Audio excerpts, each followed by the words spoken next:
Assalamualaikum warahmatullahi wabarakatuh. Perkenalkan, kami dari kelompok 10 mata kuliah bimbingan konseling belajar kelas Palembang. Dengan saya Maya Septania Wardani dan rekan saya Davi Rizandri. Pada kali ini kami akan membahas materi motivasi belajar.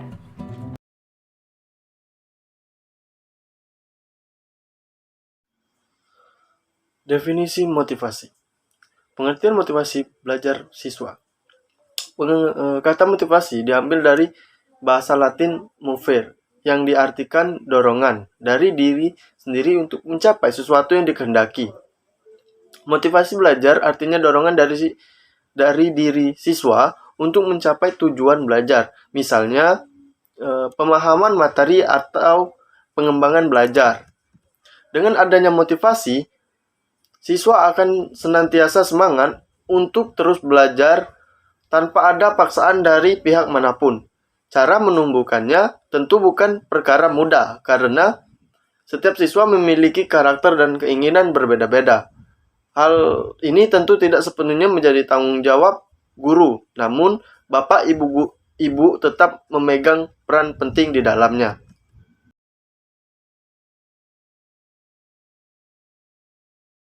Jenis-jenis motivasi belajar. Motivasi belajar siswa dibagi menjadi dua jenis, yaitu sebagai berikut. Yang pertama, motivasi belajar intrinsik.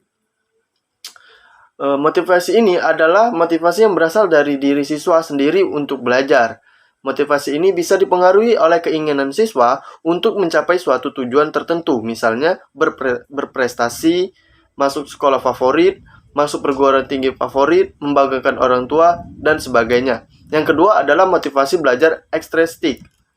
Motivasi ini yang berasal dari luar, misalnya lingkungan. Contoh motivasi ekstrinsik adalah iming-iming hadiah dari orang tua jika berprestasi, mengikuti saran atau nasihat dari guru, dan sebagainya.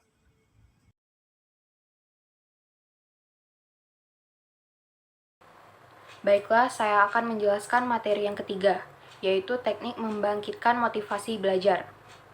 Untuk meningkatkan motivasi belajar siswa tentu bukan pekerjaan yang mudah. Adapun cara meningkatkannya, yang pertama, menggunakan metode pembelajaran yang tepat dan beragam.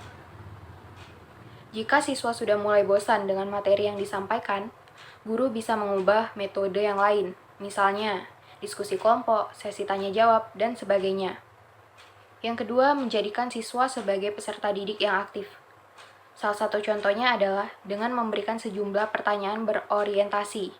Bagi siswa yang berani menjawab, baik benar atau salah, akan mendapatkan reward yang menguntungkan. Yang ketiga, memanfaatkan media seoptimal mungkin. Melalui media, siswa bisa mendapatkan hal baru yang belum pernah mereka dapatkan sebelumnya. Adapun contohnya adalah dengan menampilkan visualisasi pembelajaran yang sedang berlangsung. Yang keempat yaitu menciptakan kompetisi. Melalui kompetisi, mereka akan saling membuktikan bahwa merekalah yang terbaik. Contoh motivasi belajar siswa melalui kompetisi ini adalah dengan membuat cerdas cermat di dalam kelas.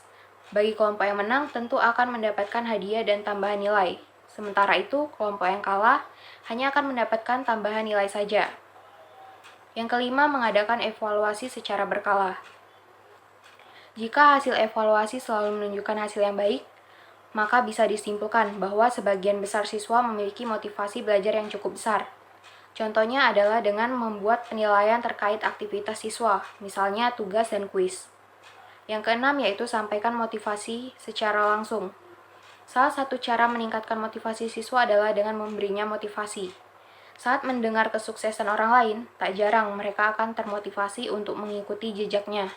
Yang ketujuh yaitu dermawan akan pujian. Melalui pujian, seseorang akan merasa dihargai. Begitu juga dengan para peserta didik. Contohnya, memberikan apresiasi berupa pujian pada siswa yang berhasil menyelesaikan tugas dengan baik.